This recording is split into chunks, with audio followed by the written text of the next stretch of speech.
Happy New Year from the Red and Bold Show. We're excited to start off 2025 with you talking San Francisco 49ers football.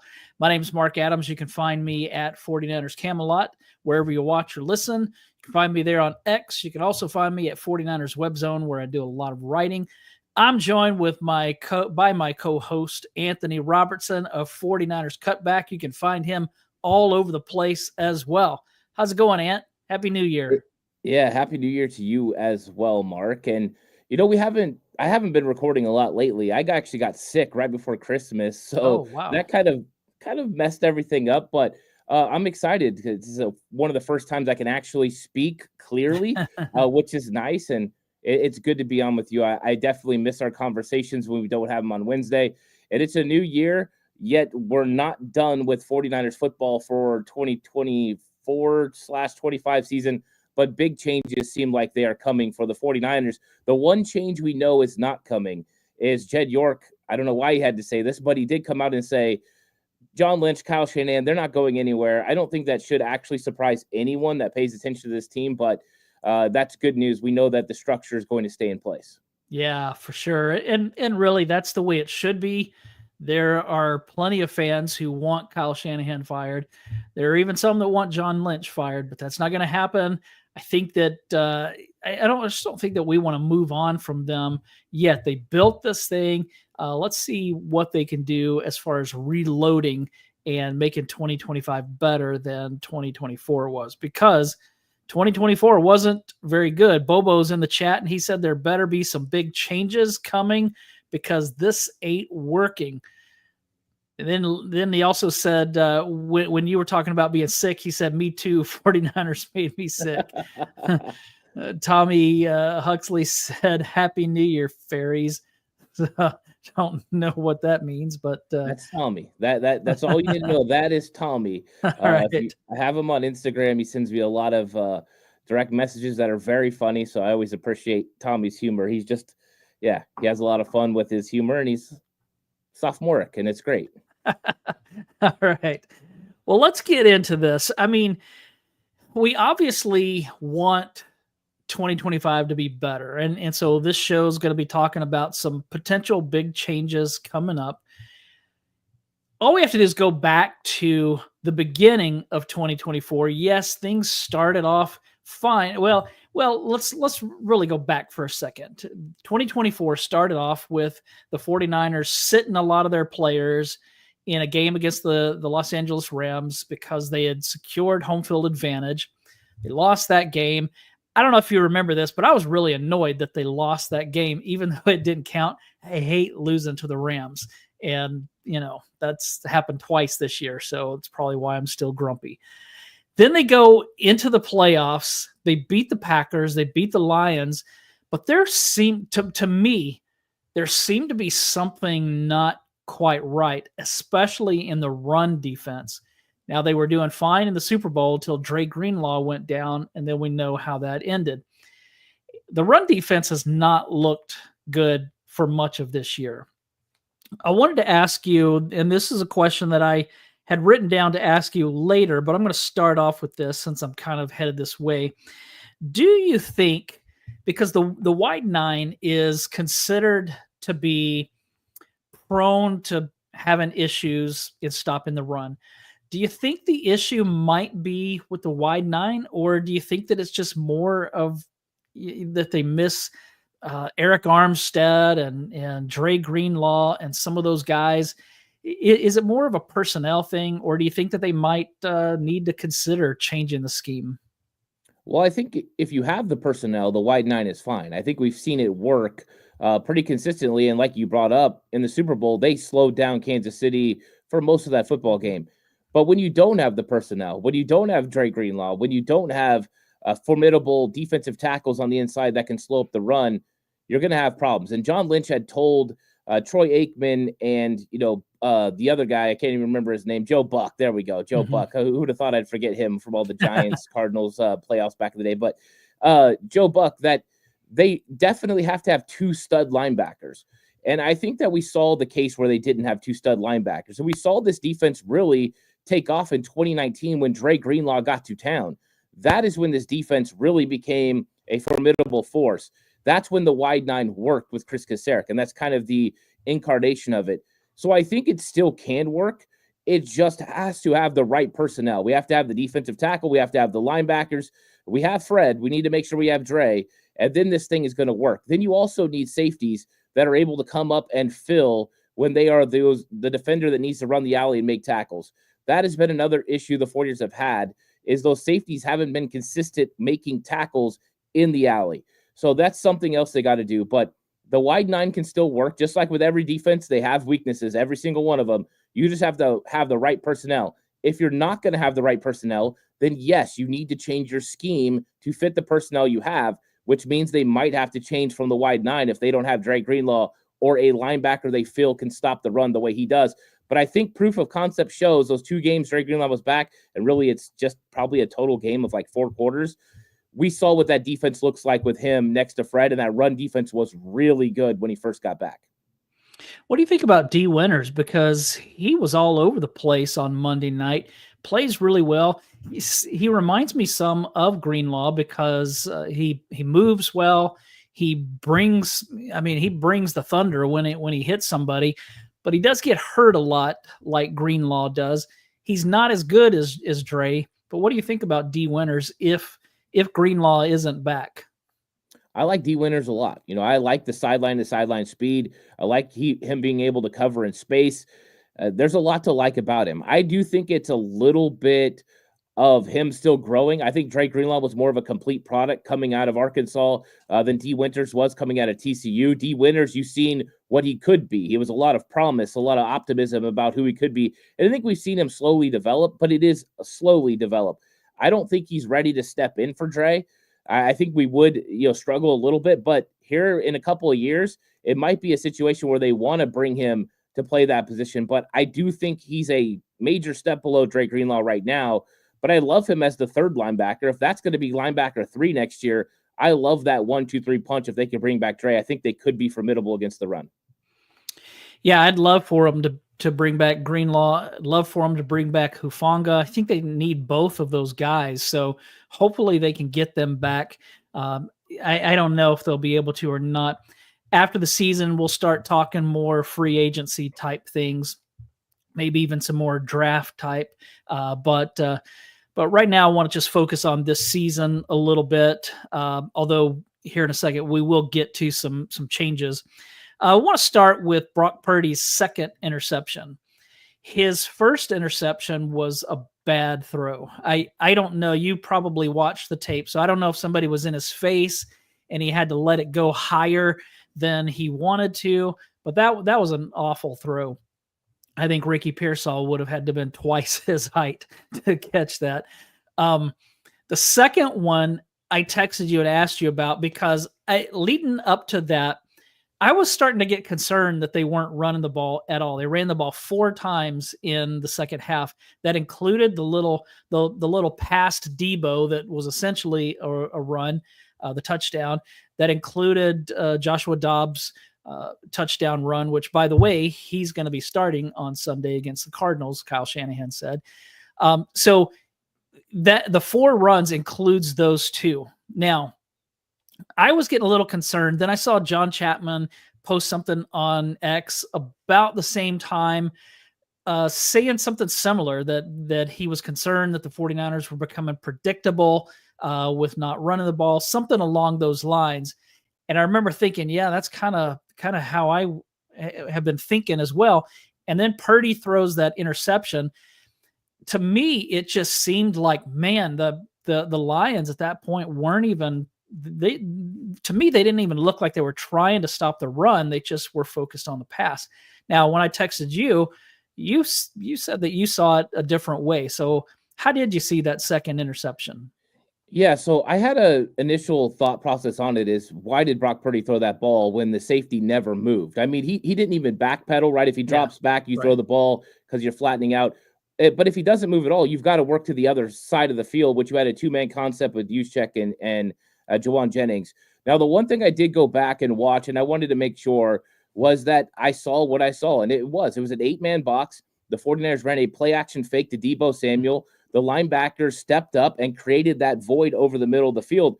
That's probably part of the reason that Brock threw that ball to Pearsall. There was no threat underneath. As a offensive play caller, if a team consistently is going to be in 8-man boxes and they're still going to engage and create those opportunities, you keep throwing the ball. It's just Bill Walsh would have kept throwing the ball all day long. It's just they would have executed. Here's a situation where a quarterback just didn't see the safety or thought he could sneak that ball in and got caught. He had Juwan Jennings. He had Kyle Juszczyk up the field for what could have been an explosive. But Juwan Jennings for a very secure pass where he sat down, could have caught the ball and got a first down. So I don't have a problem with it. I love having balance, but I also know you take what the defense gives you. And if the defense is going to be stubborn and just take away your run and you can consistently gash them with passes, which the 49ers did pretty much all day, minus the 2 Brock Purdy interceptions, then I don't have a problem with it. I love balance, but if a defense is just going to say 8 in the box and we're going to give you this, take it. You just got to be able to execute. And I think that's one of the things that the 49ers haven't been able to do consistently this season, where in past years they would. Okay, you want to load the box? We're going to kill you down the field. And I think this was an opportunity for Brock Purdy to put up 49 points in this game. I don't think they should have been stopped. And I think that's what Kyle Shanahan was frustrated about. And really, Brock Purdy let it get away. And that first interception, the footwork is bad. Brock Purdy's had some footwork problems this year. He gets that, his base too close together, and then he gets over the top foot and he leads the ball too high. And that's what happened in that one. And it was a bad interception because Pearsall was open again. If you take away the 2 interceptions, if you take away some untimely penalties, they were unstoppable. I mean, that offense was really, really electric on Monday night. And like you said, they would have scored without those 2 interceptions and some bad penalties. They probably would have put up 50. I mean, that's the way that they were playing. Now on the defensive side, because I went into the game saying, what's up, Josh? I went into the game saying they're going to have to score 50 points because I don't think this defense can stop Detroit's offense. And so there, I've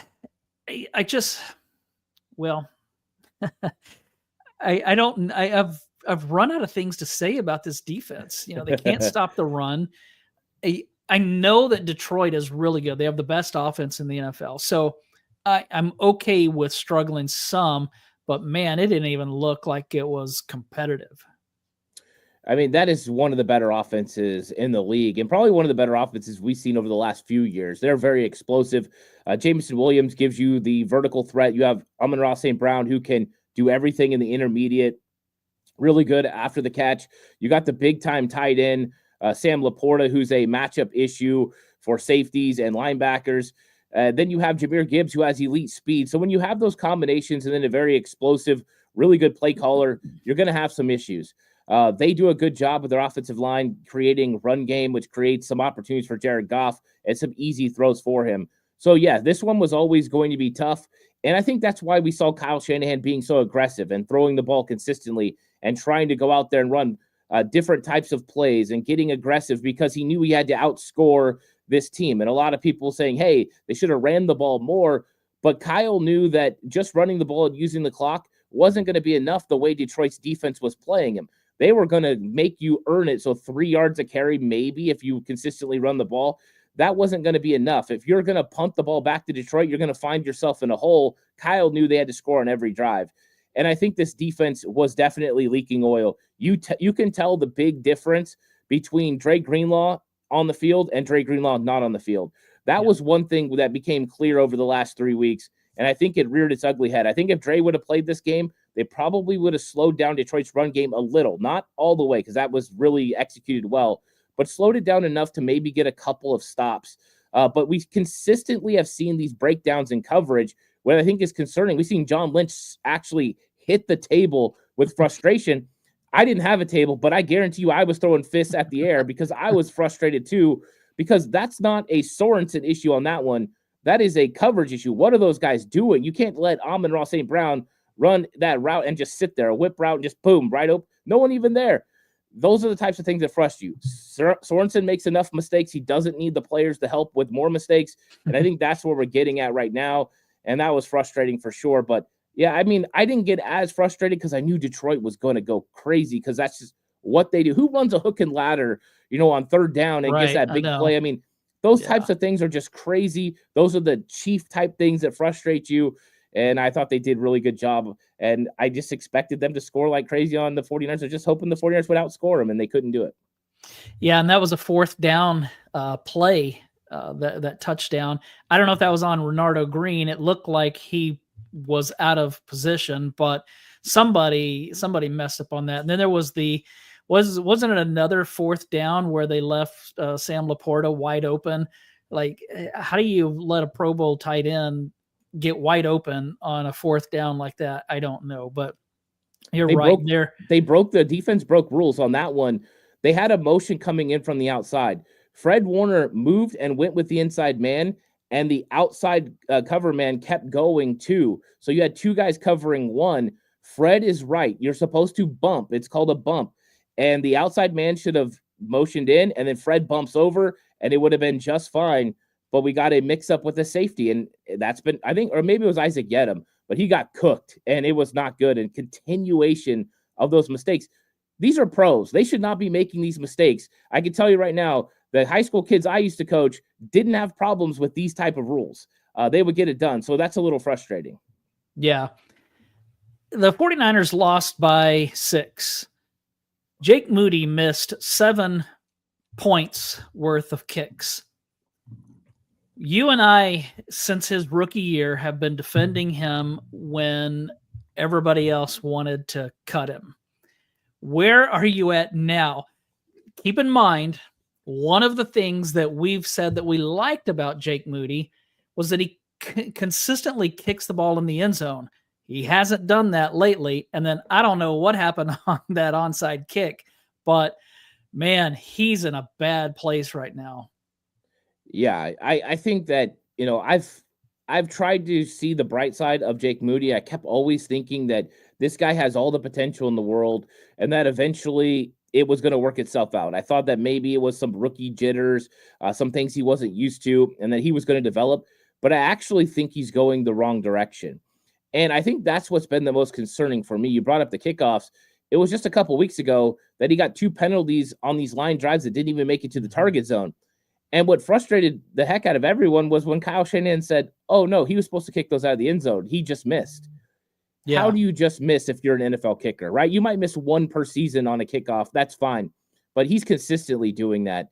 And I think now it's reached a point and a boiling point with fan base. And I think Kyle Shanahan as well. I think Kyle is firmly behind the situation where he's either going to be gone or they're going to bring in someone for competition. Expect the 90-man roster to consist of 2 kickers next year, whether Jake Moody's one of them or not.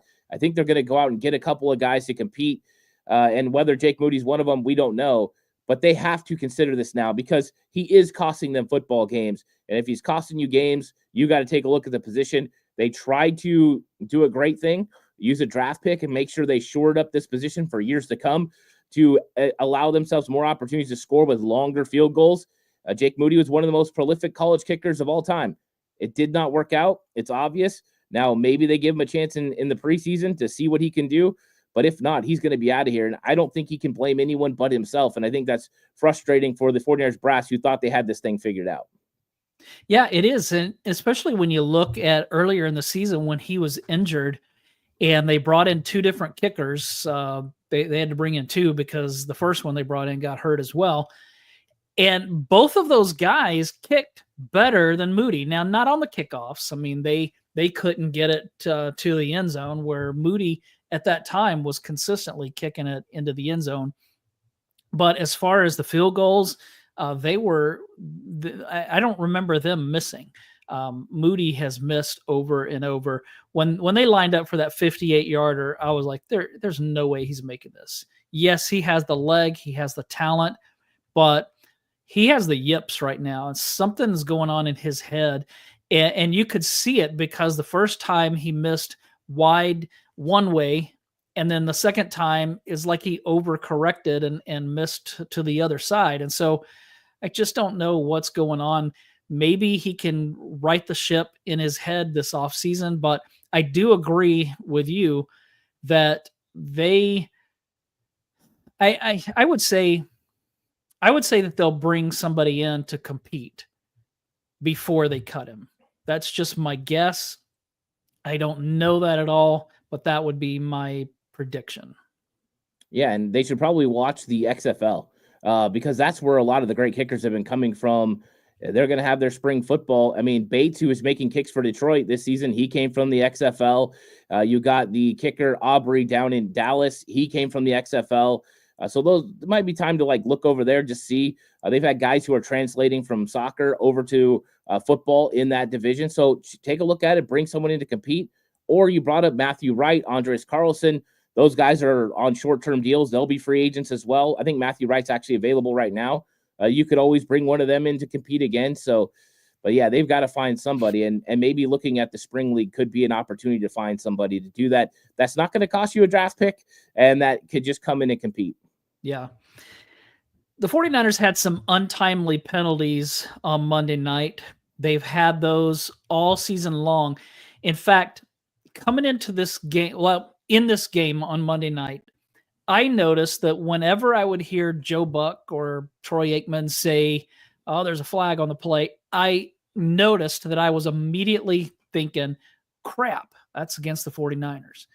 And most of the time it was. I mean, we saw like the Jacob Cowing penalty where that wiped out a big George Kittle catch and run. We've seen multiple things today. Kyle Shanahan was asked why he didn't run the ball much in the second half, and he blamed penalties, that they were often in these, second and long or third and long situations because of penalties. And yeah, I get that. But what do you do to fix these penalties? Because if it was just rookies or young players that maybe haven't developed yet, that's one thing. But we've seen veterans and stars making silly penalties all year long. How do you correct that? Is that just something of, hey, we've got to get our heads back on, or do they have to focus on that specifically in the off season? Yeah, I'm sure it's been a point of emphasis in meetings, and that's one thing. The position coaches are working on this stuff all the time. They're an emphasis on making sure you're lined up correctly, making sure you don't go downfield if you're an offensive lineman. Hey, these are the rules. And I think some of it's going to happen when you have young players or players you weren't expecting to get extensive snaps this season, playing more time. Like you said, we've seen some of the big time players making penalties as well. But I think when you look at this one and you look at Jacob Cowing, and we've been talking, we want Jacob Cowing on the field. Well, this is what's going to come with Jacob Cowing being on the field, because he's been prone to make mistakes all season long. That's why Kyle hasn't played him as much.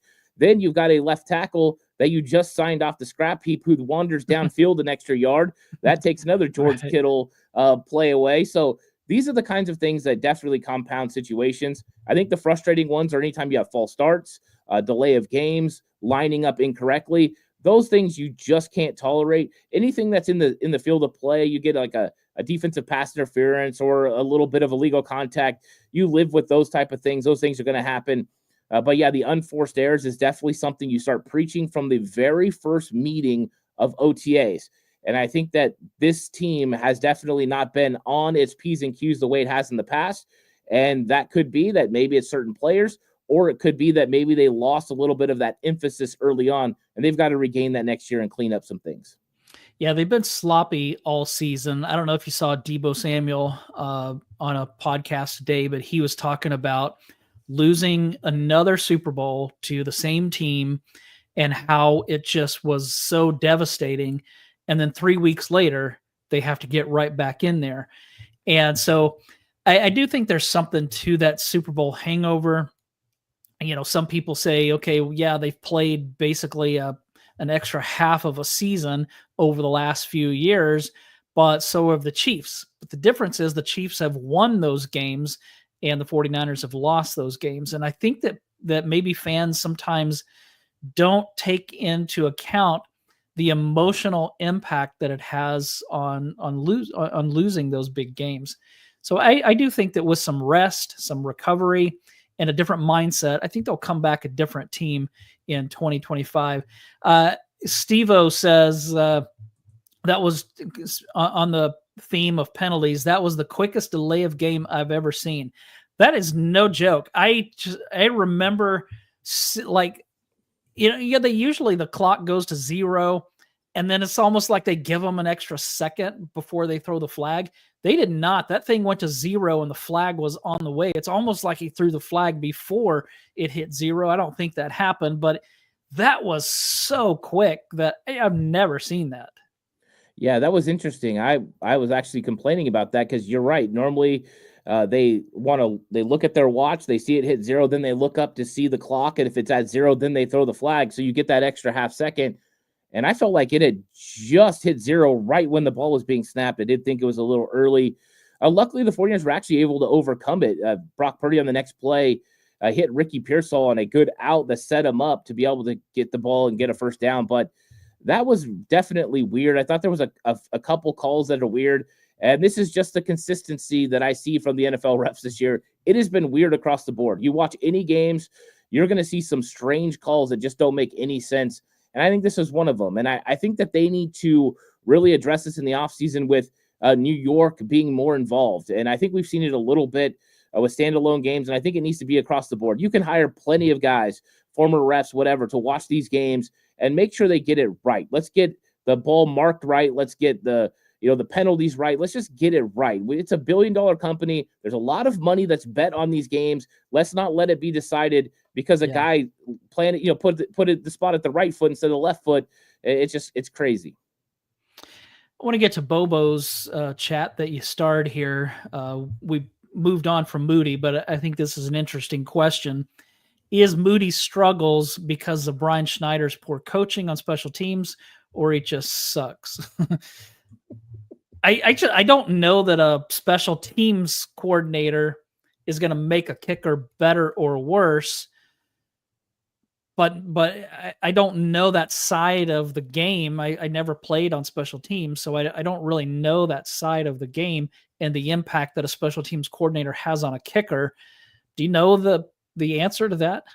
I think it's a lot like a quarterback coach and a special teams coach are kind of similar, where Brian Greasy is going to give him some insights on what he sees, and the things that are going to operate within the offense. But his specialized coaches during the offseason are going to work on his technique and his form. And Brian Greasy might touch on that, but that's not really where the work is done. It's all done in the offseason. And the same is for Jake Moody. They have specialty coaches that work with them on his reps all during the offseason. And Brian Schneider might come through with a point here or there to try to help him out, but they're not going to make wholesale changes on his technique. That's going to be for a private position coach.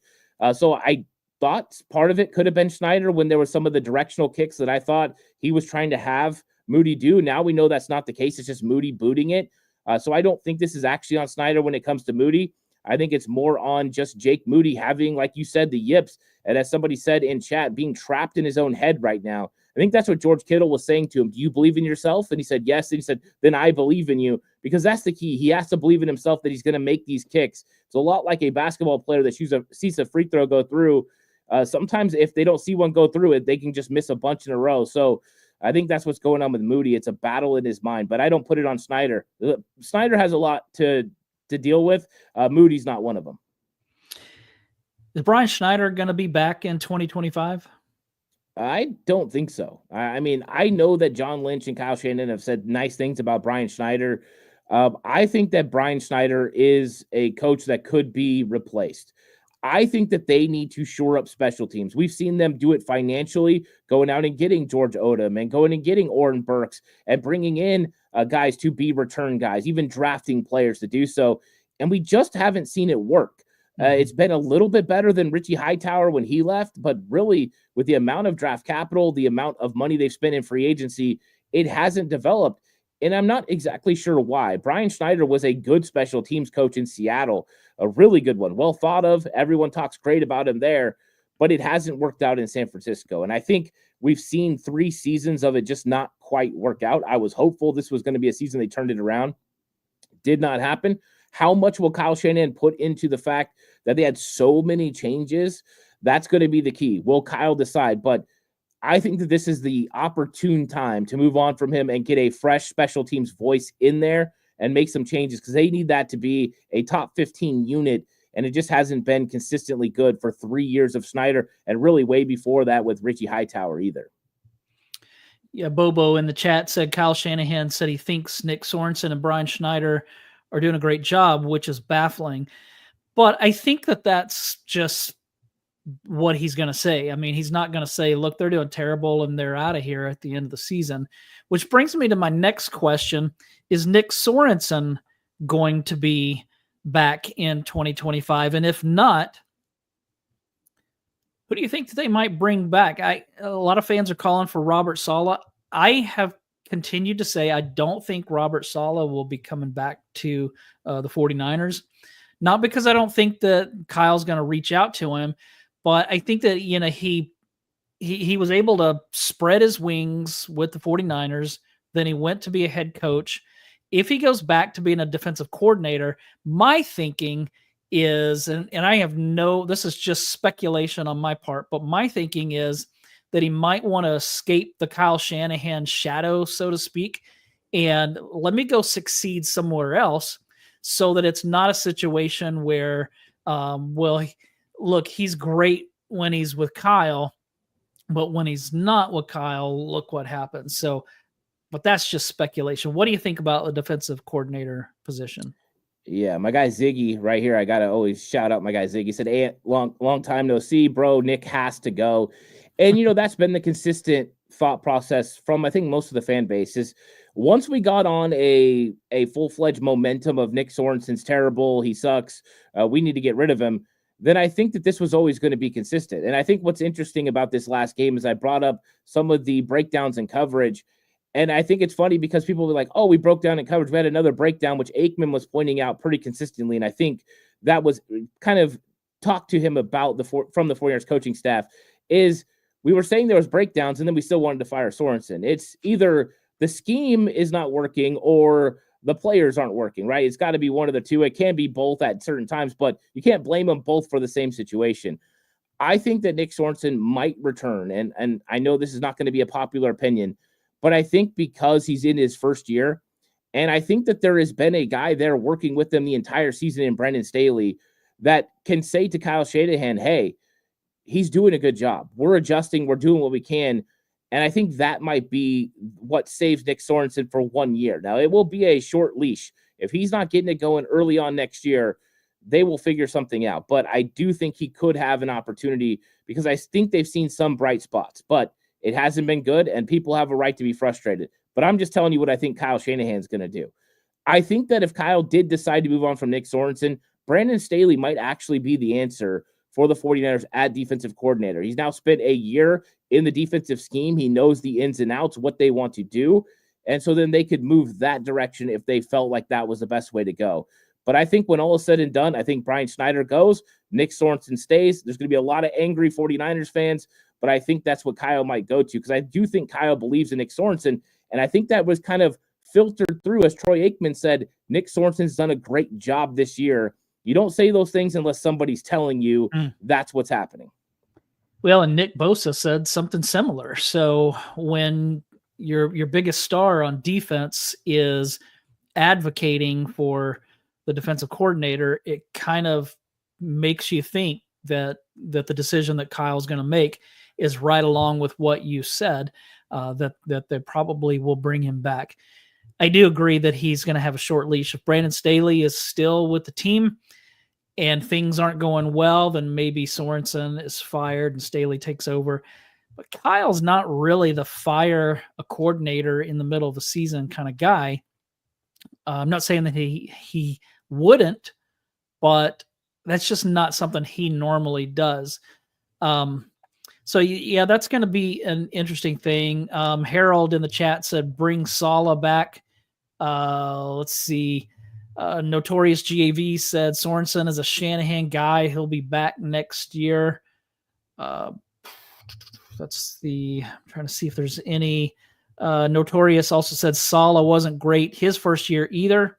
I'm willing to give Sorensen another shot at it next year.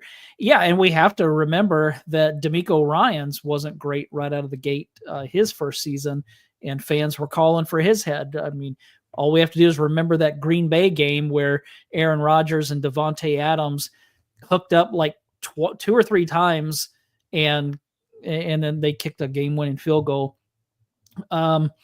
Bobo said Nick Bosa wanted Steve Wilkes gone, and he had a top 5 defense.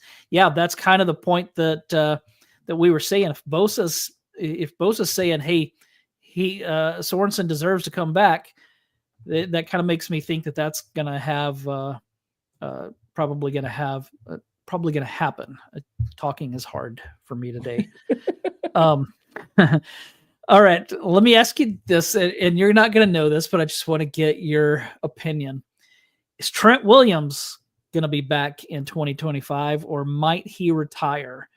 He has been dealing with a lot of injury stuff, lost his baby. Just wonder, I mean, there is that, for me, the hope of him returning is that, didn't he say he wanted to get to a certain number of Pro Bowls? That was like a record among left tackles. That probably would have happened this year if he wouldn't have been hurt. So if it doesn't happen this year, that could motivate him to return one more time. I think he's also a competitor. And I don't think anyone wants to go out on, a gurney, and no one wants to go out in the medical tent.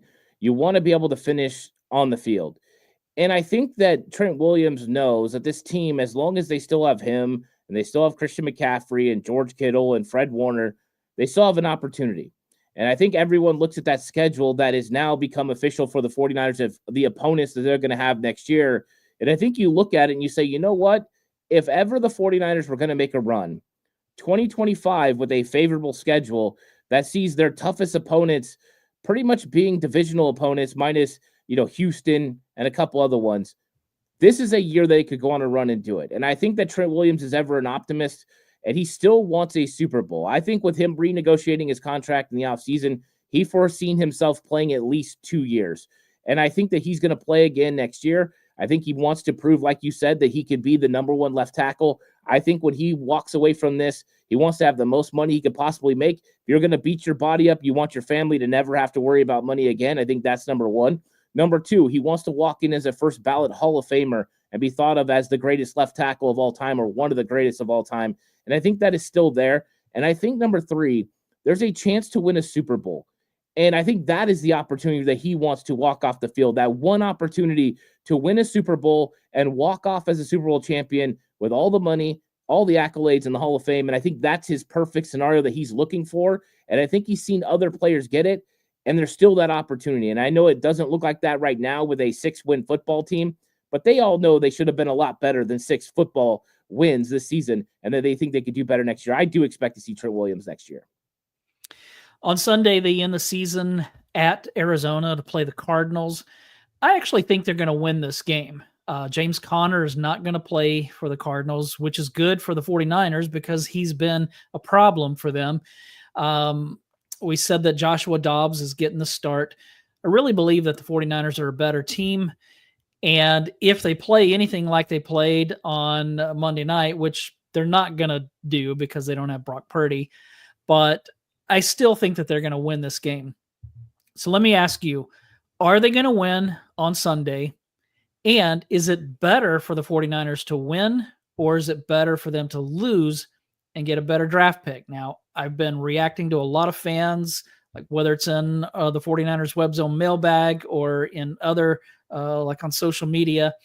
I'm not one of the ones that says, let's lose and get a better draft pick. For one thing, it's not going to be that much better. Whether you win or lose, it's really not going to be that big of a difference.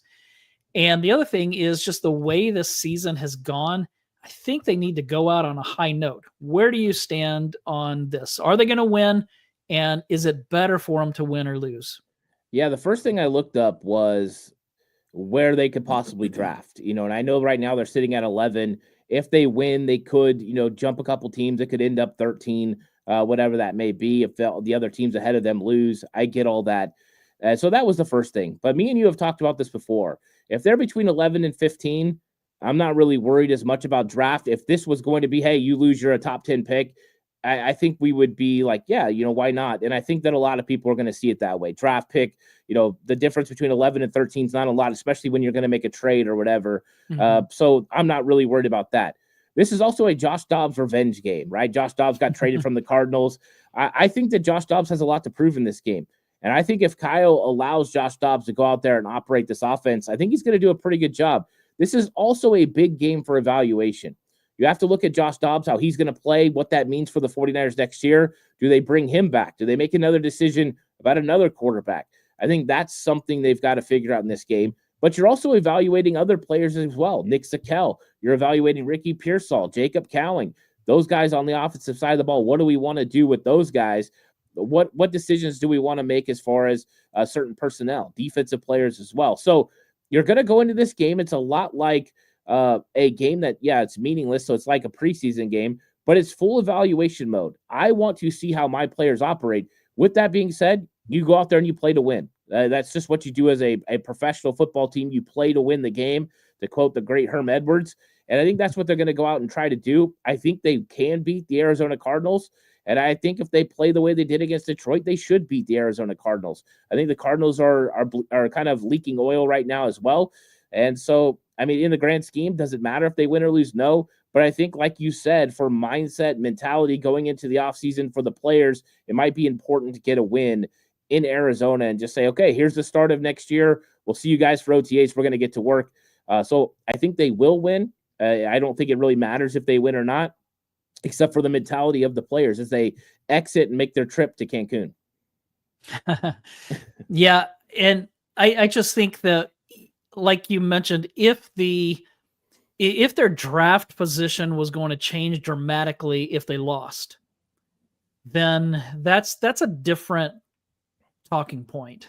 But the way it is, they're not going to get into the top 10 if they lose. And if they win, they're not going to drop very far from where they're at now. So I say win. I understand if fans say let's lose because they're only, they're doing it. They're saying that because they love the team and they want to see them get the best possible draft pick. But then again, the 49ers haven't really done great in the first round. So I don't know how confident I'm going to be. Ziggy, what's the highest we can pick? I think it's 11, isn't it? It's 11. Yeah. Right where they're at right now. They can't move up at all. So it's either 11 or it could possibly be like 13, I think. So that's what we're talking about, but they can't get any better. That's why, like you said, if they could lose and fall and drop all the way to like 8 or 9, I would say, hey, I'm all for them losing. But that's not going to happen. Now, being at 11 to 13, you can still jump into the top 10 if you want and make a move. Plus, there's a lot of teams that might want to pick up a quarterback between 11 and 13, might be able to drop back and pick up some extra capital. So it is an intriguing place to be. But with them not being able to go into the top 10, I'm with you. Let's win. Yeah, I remember. Yeah, I don't remember what year it was, but it came down to the last game of the season. If the 49ers lose, they're going to have the number 1 pick, and everybody wanted Myles Garrett. And the 49ers won, so the Browns ended up with the number 1 pick, and they picked Myles Garrett. That year, I was like, lose. And then they won, and I was ticked off that they won. And I think that was like the first time that I was ever mad that the 49ers won. And so I don't like that. I like being happy when they win and not mad when they win. I saw a question that I wanted to get to real quick if I can see it. This Harold, it's not really a question. He said Heckler and Pleasance did a decent job at left tackle during the Detroit game. Wanted to see what you saw from that banged up offensive line. Not really banged up. It was Dominic Pooney, Jake Brendel, Colton McKivitz, and then a couple of other guys on the who was it? Was it Nick Zakelj that played left guard? Yeah. But the tackle situation, I want to know how you thought Nick Zakelj played, because he's a guy who really hasn't played much at all, and I want to know what you thought about those two tackles. Yeah, I thought Nick Zakelj did a pretty good job, and I think we've seen the continuation of his maturation process and just getting better. We saw it in training camp, and I think that it leaked into the preseason, and he's playing his second best position. I think he's the best. He's his best position center, and he played left guard, and that hasn't been as good for him. But I thought he did a pretty good job in this game, and puts himself in conversation for next year when they're going to have some decisions to make. Aaron Banks is probably going to move on in free agency. You have Nick Zakelj, you have Spencer Burford. Those are going to be some guys coming in to compete. You probably have to decide what you're going to do at center with Jake Brendel. I don't know if Nick Zakel's the answer at center, but if he can make a jump like he did from year 2 to year 3, from year 3 to year 4, he might actually be better than Jake Brendel. He's better when it comes to blocking the run game. He gets more movement. And so that's a potential that I don't think we thought about. And I think that this game against Arizona is going to be big for him. I would have loved to have seen him go against a guy like Aleem McNeil from Detroit. I think that would have gave us a real clear indication of how good Nick Zakel was. But I thought he did a pretty good job. And we already seen Ben Bartch do a great job, too, before he got hurt. So I think the 49ers do have some options that are kind of low budget, but could still develop it as long as they keep improving. But I think they are. And I think that's a good note for Chris Foerster. Those guys are getting better. It's just maybe not developing into the players like Dominic Pooney that are going to be great stars, but at least, formidable backups, maybe even a French starter. I think that's good news for the Niners. What about the two tackles? Why did they had Heckler in there, and then he was playing really well, I thought. And then he came out and Pleasance went in, and then later Heckler came back in. Was that planned going in, or were they seeing something that they didn't like, or what? Why did they keep changing there? I think they were taking a look at both of them. I think they wanted to evaluate who they had and who was better. My guess is you'll probably see something similar, because they're not just evaluating these players now, they're evaluating for next year. Maybe these are guys that they can keep on their roster. And so I think that these are big physical guys that they want to see if they can play in the 49ers scheme. You got to be able to move. You got to be able to pick up second level blocks. And so they did a really good job of giving extra help, making sure those guys were taken care of. So they weren't really put on one-on-one situations. I thought it was a good game plan. I thought they did a good job. It also helps that, Detroit didn't have as good a pass rushers as they normally have. Aleem McNeil, no Aiden Hutchinson, but they still had Zadarius Smith. They still had a formidable pass rush, and they did a good job. So I like that from Foerster. I like the evaluation process. Let's try to win, but let's also take a look at these players, because we've got decisions and we need to get better. And maybe one of these guys could fit into our future seasons as a backup or a player that we can have on this team, because you always need offensive linemen. Great stuff. Ant, anything else you want to add before we take off? Just, Happy New Year to everyone. Happy New Year, Mark. This was a great episode to start the year. I would like to say that, the 49ers, they didn't go the way we wanted, but it doesn't mean that 2025 can't be a great year, because guess what? With free agency and the draft, it means new optimism for the 49ers. And I do think they're going to turn it around. I think they're made of the right stuff when it comes to the front office. And I think they're going to figure this thing out. And hopefully next year, when we get to January, we're not talking about the draft, but we're talking about playoff football again. And that's going to be the goal of the 49ers. And hopefully they can get it done. So I'm looking forward to that portion when we can get into some of the free agency and draft work and start preparing for 2025 of what this team's going to be. Yeah, great stuff. A couple of questions real quick here from Notorious JV. Has Feliciano retired? No, he was on. He's been injured all year, so they put him on IR. I think he's also scheduled to be an unrestricted free agent, I believe. Yeah. So, I'd like to see him come back. He could be a good option at center. And then Harold asked whatever happened to T.O.'s son. He's talking about Tariq Owens. Is he still with the 49ers? He was on the practice squad. I think they cut him from the practice squad. Is that right? I think he's back on it. Okay. So he was on the practice squad, then they cut him, then they brought him back, and I think he's on there right now. I don't know. I honestly don't know what people expect from Tariq Owens. I seen a guy that developed a lot from what I saw in his tryout compared to what I saw in preseason and training camp. I do think he got a lot better. He's a newer guy to football, but he is super raw. So he's got a lot to develop into. But I think that they might sign him to like a futures deal, and we could see him in training camp again next year, which would be interesting. Who knows? I mean, his dad was just a physical monster. He's actually taller than his dad, longer than his dad. So that could be a little bit interesting in future seasons. Yeah, sounds great. Another great show, Ant. Next week, we'll try to be back. Next Wednesday is my wife's birthday, and so if I try to come on here on her birthday, I might get punched. So I'm going to have to not be here Wednesday, but maybe we can find a different day that works out for both of us. But thanks everybody for watching, and thanks for all those that were in the chat. That was a lot of fun, and hopefully we'll see you sometime next week. If not, we'll be back at our regular time the week after. Everybody stay safe and have a great rest of your week.